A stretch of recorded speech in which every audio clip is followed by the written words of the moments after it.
We are here to talk about that really easy subject of guns, right, in our society. We have been dealing with a lot of legislation that has to do with gun access and expansion of what is frequently called gun rights.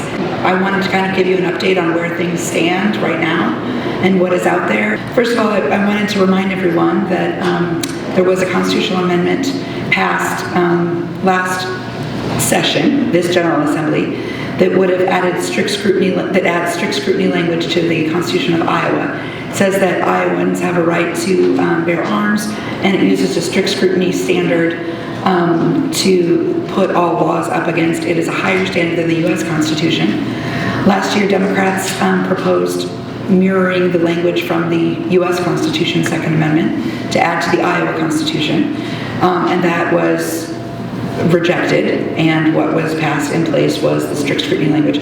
Strict scrutiny language is, it's a lot of lawyer stuff. I asked my husband about it. He's a lawyer. He says it depends, because that's what lawyers say about everything. But there are a lot of questions about how strict scrutiny language will impact gun legislation. It's pretty clear from a lot of analysis that strict scrutiny legislation puts background check bills or laws at risk across the country. There's some court cases right now.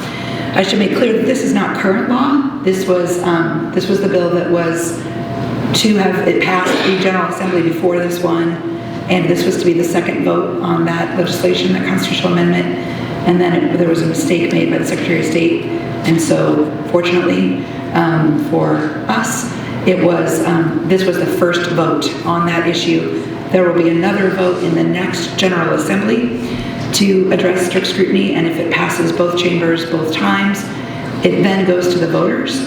I would argue this is one reason that we need to flip the Iowa House this November, because that is not legislation that Iowa Democrats would propose or put forward. So with that said, that is pending right now, right? So we're in the middle of that process. Last year we also, the legislature passed a bill that allows stun guns on college campuses. This is a precursor, I believe, to additional loosening of restrictions on college campuses of weapons. It was done in the name of safety for students, and it was done at the objection of those organizations who are responsible for enforcing those laws, people at the colleges. So local control was an issue here that I was proud to vote with local control and against allowing stun guns on college campuses, but that did pass. We do have a bill that just had a subcommittee up this morning that was House Study Bill 615, which relates to carrying, possessing, or transporting guns in public buildings and courthouses. This bill did pass out of subcommittee. Currently, local governments cannot enact, adopt, make, or amend gun regulation for legal gun ownership, and this bill extends that regulation ban to modifications, firearm attachments, and other weapons.